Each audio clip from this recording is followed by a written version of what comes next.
1년에 한 번씩 오는 사순절. 그런데 금년의 사순절은 뭔가 좀 다른 것 같습니다.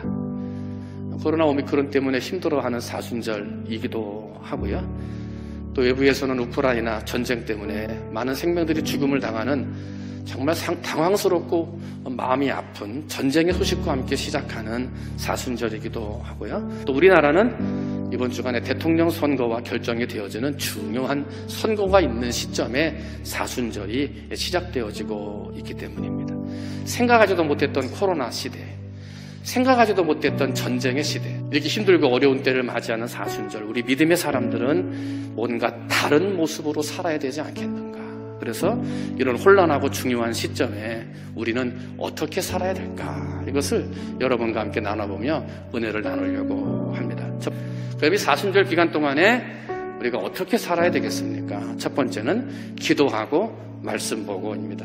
예수님의 습관 가운데 아주 좋은 거룩한 습관이 하나 있습니다. 그게 뭐냐면 기도하는 습관이셨습니다. 예수님은 아침에도 기도하시고 낮에도 기도하시고 한밤중에도 시간만 되면 기도하셨던 분이 바로 예수님이셨기 때문입니다. 그럼 왜 예수님이 그렇게 기도에 집중하셨느냐? 한번 따라합니다. 내 뜻대로 마시고 아버지의 원대로 되기 원하나이다. 결국은 뭐예요? 예수님께서 내 뜻을 이루는 삶을 위한 것이 아니라 누구의 뜻? 아버지 하나님의 뜻을 이루기 위해서 뭘 했다? 기도했다는 것입니다. 예수님이 그렇게 기도하는 삶으로 아버지의 뜻을 이루기 위해서 늘 깨어 기도하셨는데, 특별히 십자가를 지시기 전에는, 그러니까 오늘날로 말하면 사순절 절기쯤 되는 이때쯤에는 그 어느 때보다도 기도를 많이 하셨습니다. 그리고 다른 기도 때에는 없는 특별한 특징이 하나 있는데, 사순절 때 십자가를 지시기 전에 기도하셨던 예수님은 땀방울이 핏방울이 되도록 기도하셨더라. 오늘 사순절 어떻게 살아야 되겠습니까? 내 뜻을 이루기 위한 삶이 아니라 아버지의 뜻을 이루기 위해서라도 여러분 깨어서 기도하시는 여러분 되시기를 주님의 이름으로 축원을 드립니다. 금년 2022년 사순절은 전염병 가운데, 극심한 전쟁 가운데, 또한 극심한 사회적인 갈등 가운데 사순절을 맞이합니다. 기도가 필요할 때입니다.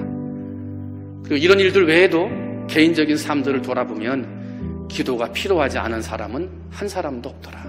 사랑하는 성도 여러분, 이번 사순절 기간 동안 내 손에 들려져 있던 스마트폰, TV 리모컨, 세상에서 살기 위해서 바쁘게 움직이고 만들고 쥐고 있어야 될 세상의 것들 내려놓고 그 손이 기도의 손이 되어 하늘로 올라가는 우리 사랑하는 성도들이 되어지시기를 주님의 이름으로 축원을 드립니다.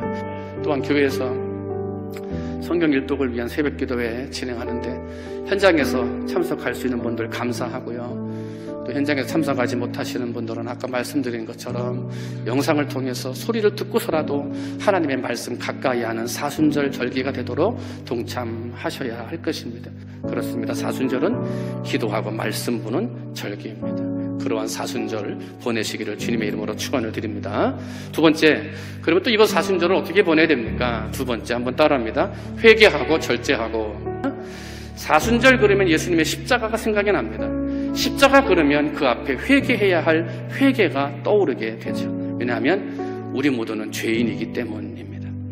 십자가의 은혜가 아니었다면, 십자가의 고통이 아니었다면 죽음에서 생명으로, 멸망에서 구원으로 옮겨질 수 없는 죽어 마땅한 죄인이었기 때문입니다. 그러나 십자가를 통해서 지옥에서 천국으로, 십자가를 통해서 어둠에서 광명으로, 십자가를 통해서 저주에서 축복으로 옮겨지게 되었다. 이것을 깨닫는 순간 우리는 십자가 앞에 회개하고 감사할 수밖에 없다는 것입니다. 회개로만 끝나서는 안 됩니다. 회개한 이후에는 그 믿음이 장성한 분량에 이르는 성도가 되도록 훈련해야 합니다. 하나님의 영광을 늘 드러내는 사람이 되도록 한 가지씩이라도 고쳐나가도록 나를 훈련시켜야 한다는 것입니다. 내가 오늘 이 자리까지 서 있는 것은, 나의 나된 것은 오직 모든 것이 하나님의 은혜임을 깨닫고 무명한 자 같으나 유명한 자가 될 수 있도록 나를 한 가지 더 고쳐나가는 삶을 살아야 한다는 것입니다. 33년의 삶을 온 세상 구원을 위해 십자가 위에 바치신 예수님의 십자가를 묵상하는 사순절 첫 번째 주간입니다. 멈출 줄 모르는 전쟁과 코로나와 오미크론 사태, 갑작스러운 산불의 소식 등 우리 안에 많은 일들이 있습니다만 그때 어떻게 살아야 될까? 여러분 기도하고 말씀 보며 사시기 바랍니다. 회개하며 절제하며 사시기를 바랍니다. 십자가의 사랑을 전하는 삶을 살아가시기를 바랍니다. 지극히 작은 자, 죄인 중에 괴수와 같았던 나를 부르신 이유가 바로 그것이기 때문입니다. 은혜로 부름받은 우리 다른 핑계나 이유를 대지 말고 주 위에서라면 어디든지 가리라. 주 위에서라면 그 십자가를 전하며 살리라. 살아도 주를 위해, 죽어도 주를 위해 죽을 수 있습니다. 고백하는 믿음의 사람들로 살아야 하겠습니다. 바라기는 2022년 이 사순절 하나님이 기뻐하시는 믿음의 모습으로 살아 어느 자리 어느 곳에 있든지 하나님이 높여주고 하나님의 이름을 영광되게 하는 거룩한 성도로 살아가는 논산 성결교회 성도들이 다 되시기를 주님의 이름으로 축원드립니다.